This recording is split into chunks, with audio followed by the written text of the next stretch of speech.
Hey there everyone, Sydney Kessler here with your Trail Team 11 segment. We're here at Rocky Fork State Park. We're going to be hiking one of my favorite trails here. It's the Whitehouse Cliffs Trails. I'm joined here now with Tim Ferris. He's one of the only rangers here at Rocky Fork State Park. Now, Tim, this is definitely not the easiest hike for beginner hikers. It gets pretty steep here. This is our newest trail at Rocky Fork, and it replaced the old Whitehouse Cliffs Trail, which went up through a creek, up the back side of a cliff, and it was pretty dangerous and super steep. This one is steep the whole way, but less at the same time. It's at over 2 miles round trip, and you gain about 1,000-foot elevation in that first mile. Wow. Okay, so we got to be ready for that uphill. Okay? Get ready. Let's get hiking. All right.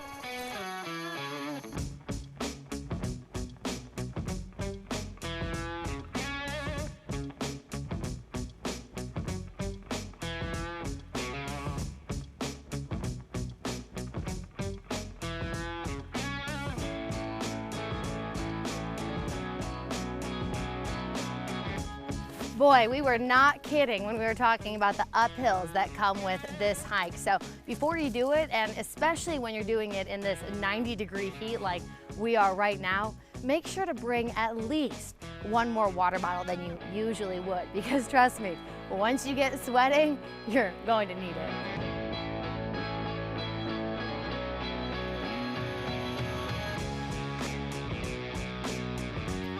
Okay, so Tim, it looks like we're coming up here on what appears to be a field of rocks. What is this? Well, this is, we call it a scree slope, landslide of rubble that used to be cliff. So above us here you can see where the cliff abruptly ends, and then this rock field travels downhill, and it's the Whitehouse Cliffs that are now the Whitehouse Scree Field. Okay, so I see the trail that continues right here behind me, but there's another trail that takes us that way. Where does this trail head? We have had a great partnership with Carolina Climbers Coalition, and they've come out and identified a bunch of climbing routes. I think there'll be 20 to 30 here on this cliff face.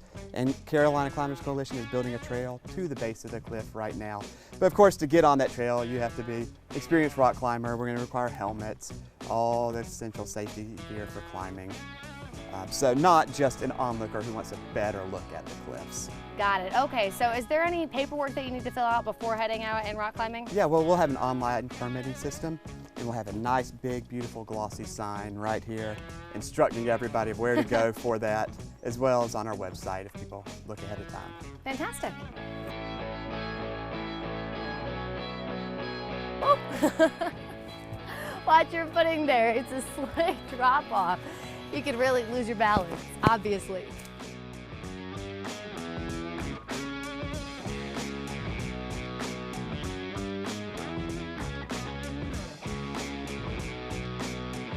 So here's these chestnuts I was talking about, the American chestnut. So these guys used to be up and down the East Coast, and they were huge trees, like easily some 10, 12 foot in diameter. And then a chestnut blight wiped them all out. During their heyday, they said a squirrel can go from Florida to Maine without ever touching the ground, going from chestnut tree to chestnut tree. And blight wiped them all out. It was that destructive? That destructive, killed them all. It's a little fungus in them, and it erupts and then gets everything around it. Yet, Rocky Fork must have had some huge chestnuts back in the day, because we have one of the largest groves of wild chestnuts that the American Chestnut Foundation's ever seen. And they're all coming from the old roots of these big, monstrous chestnuts back in the day. And they'll get 6 feet tall and then die. You can see one that was behind it. They catch the blight and go back down and come back up as these little shrubs. But it's still so cool to see a real American chestnut. These guys are not found very often at all. Wow, so sad, but also so good to see something growing. It's what a mix of emotions. Yeah. And it's probably cool that this shrub's probably about 100 years old. What? Because it keeps growing back from the roots each year. Look at that. You can find these all over the trail here for the Whitehouse Cliffs. Yeah, there's probably 100 chestnut seedlings on the upper half of the Whitehouse Cliffs Trail.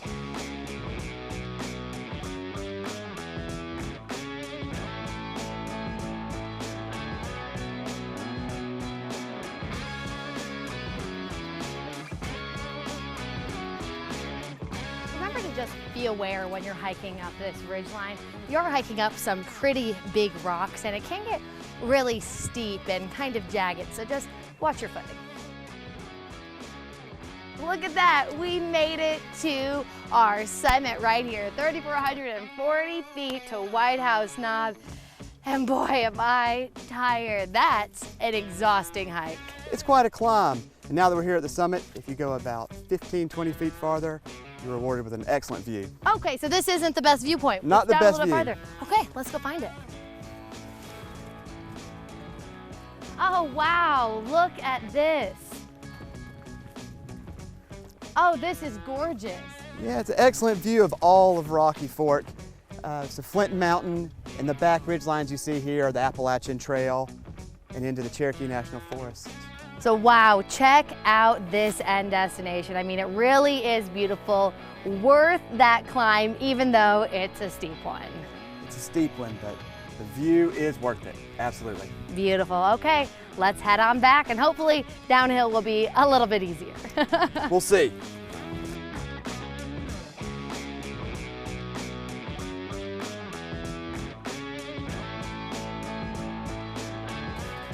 Before we go, let me show you this one last tree.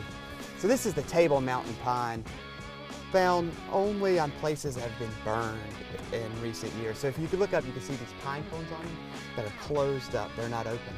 It takes this extreme heat, like a fire or something catastrophic, to open up these cones. So we look out here and see about a dozen Table Mountain pines, all around the same age, about 10 years ago.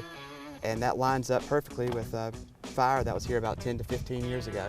Wow, so these trees can only be born from a tragedy like a big fire. How crazy is that? It's a great little trick they have because they love the sunshine. So they thrive in big open areas, also known as old burn scars, where they can get as much sunlight as they need. How interesting is that?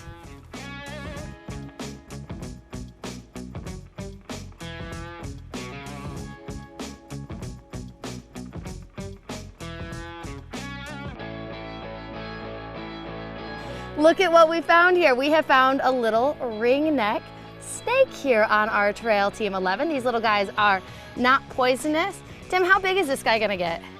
Not too much bigger. The largest one I've ever seen is well, about there a he foot and a goes. half. And now he's free.